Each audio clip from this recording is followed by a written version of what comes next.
ರಾಜ್ಯದಲ್ಲಿ 5 ಕುರುಬ ಸಮಾಜದ ಶಾಸಕರಿಗೆ ಸರ್ಕಾರ ಸಚಿವ ಸ್ಥಾನ ನೀಡಬೇಕೆಂದು ಎಮ್ಮೆಹಟ್ಟಿ ಹನುಮಂತಪ್ಪ ಆಗ್ರಹಿಸಿದ್ದಾರೆ. ಚಿತ್ರದುರ್ಗದ ಪತ್ರಕರ್ತರ ಭವನದಲ್ಲಿ ಪತ್ರಿಕಾಗೋಷ್ಠಿ ನಡೆಸಿದ ರಾಜ್ಯ ಕುರುಬ ಸಂಘದ ಮಾಜಿ ನಿರ್ದೇಶಕ ಎಮ್ಮೆಹಟ್ಟಿ ಹನುಮಂತಪ್ಪ ಅವರು ಮಾತನಾಡಿದ್ದು, ರಾಜ್ಯದಲ್ಲಿ ಬಹುಸಂಖ್ಯಾತರು ಹಾಗೂ 200 ವಿಧಾನಸಭಾ ಕ್ಷೇತ್ರದಲ್ಲಿ ನಿರ್ಣಾಯಕ ಪಾತ್ರ ವಹಿಸುವ ಕುರುಬ ಸಮುದಾಯದ 5 ಈ ಒಂದು ಸಚಿವ ಸ್ಥಾನ ನೀಡಬೇಕು ಎಂದು ಅವರು ಆಗ್ರಹಿಸಿದ್ದಾರೆ. ಇನ್ನು ಕಾಂಗ್ರೆಸ್ ಪಕ್ಷವನ್ನು ನಿರಂತರವಾಗಿ ಬೆಂಬಲಿಸಿಕೊಂಡು ಬರುತ್ತಿರುವುದು ಕುರುಬರು. ರಾಜ್ಯದಲ್ಲಿ ಕಾಂಗ್ರೆಸ್ ಸರ್ಕಾರ ಅಸ್ತಿತ್ವಕ್ಕೆ ತರುವಲ್ಲಿ ಕುರುಬರು ಪ್ರಮುಖ ಪಾತ್ರ ವಹಿಸಿದ್ದಾರೆ. 2 ಬಾರಿ ಮುಖ್ಯಮಂತ್ರಿಯಾಗಿದ್ದರೂ ಸಹ ಸಿದ್ದರಾಮಯ್ಯವರು ನಮ್ಮ ಸಮುದಾಯಕ್ಕೆ ಆದ್ಯತೆ ನೀಡದೆ ಇತರೆ ವರ್ಗದ ಶಾಸಕರನ್ನ ಮಂತ್ರಿಯಾಗಿಸಿಕೊಂಡು ಸಾಮಾಜಿಕ ನ್ಯಾಯ ಪಾಲಿಸಿದರು. ಆದರೆ ಈಗ ಸಿದ್ದರಾಮಯ್ಯವರು ಸಿಎಂ ಸ್ಥಾನವನ್ನೇ ತ್ಯಾಗ ಮಾಡಿದ್ದಾರೆ.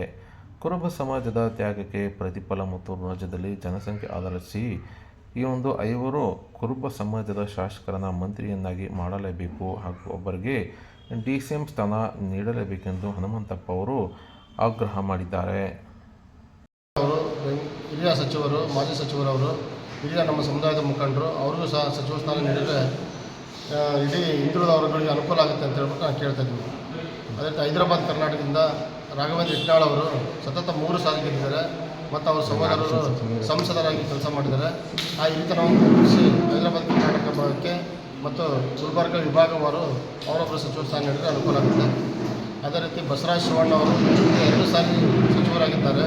ಈಗ ಪ್ರೆಸೆಂಟ್ ಬ್ಯಾಡಗಿ ಸಾರಿ ಸೇವೆ ಮಾಡ್ತಿದ್ದಾರೆ. ಅಂಥವ್ರಿಗೂ ಸಹ ಗುರುತಿಸಿಬಿಟ್ಟು ಸಚಿವ ಸ್ಥಾನ ನೀಡಬೇಕಂತ ಈ ಮೂಲಕ ಕೇಳ್ತೇನೆ. ಅದೇ ರೀತಿ ಬಾಗಲಕೋಟೆ ಜಿಲ್ಲೆಯಲ್ಲಿ ಉಮೇಶ್ ಪೇಟೆ ಅಂತ ಹೇಳ್ಬಿಟ್ಟು ಉಪಚುನಾವಣೆ ಗೆದ್ದಿದ್ದಾರೆ ಮತ್ತು ಬಿ ಚಿಮ್ಮನಕಟ್ಟೆ ಅಂತ ಹೇಳ್ಬಿಟ್ಟು ಬಾದಾಮಿಯಿಂದ ಗೆದ್ದಿದ್ದಾರೆ. ಅವರು ಯುವಕರವರು ಯುವ ಕೋಟ ಅಂತ ಏನಾದರೂ ಬಂದಾಗ ಯೂತ್ಸ್ಗೆ ಏನಾದರೂ ಆದ್ಯತೆ ಅಂತ ಕೊಡಬೇಕಂತ ಬಂದಾಗ ಬಿ ಚಿಮ್ಮನಕಟ್ಟೆಯವರು ಉತ್ತಮ ಹೋರಾಟಗಾರರು, ಉತ್ತಮ ಕೆಲಸ ಕಾಂಗ್ರೆಸ್ ಪಕ್ಷದಿಂದ ಗೆದ್ದಿದ್ದಾರೆ. ಅವ್ರಿಗೂ ಸಹ ಸಚಿವ ಸ್ಥಾನ ನೀಡಬೇಕೆಂದು ಈ ಮೂಲಕ ಪ್ರದೇಶ ಕಾಂಗ್ರೆಸ್ ಕಮಿಟಿಗೂ ಮತ್ತು ಮುಖ್ಯಮಂತ್ರಿಗಳಲ್ಲಿ ಮನವಿ ಮಾಡ್ತೀವಿ.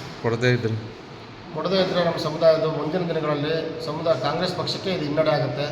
ಹಂಗಾಗಿ ಕೇವಲ ಈಗ ಕೊಟ್ಟಿದ್ದಾರೆ, ಬೈರತಿ ಸುರೇಶ್ ಅವರಿಗೆ ಕೊಟ್ಟಿದ್ದಾರೆ ಮತ್ತು ಯತೀಂದ್ರ ಸಿದ್ದರಾಮಯ್ಯ ಅವರಿಗೆ ಕೊಟ್ಟಿದ್ದಾರೆ.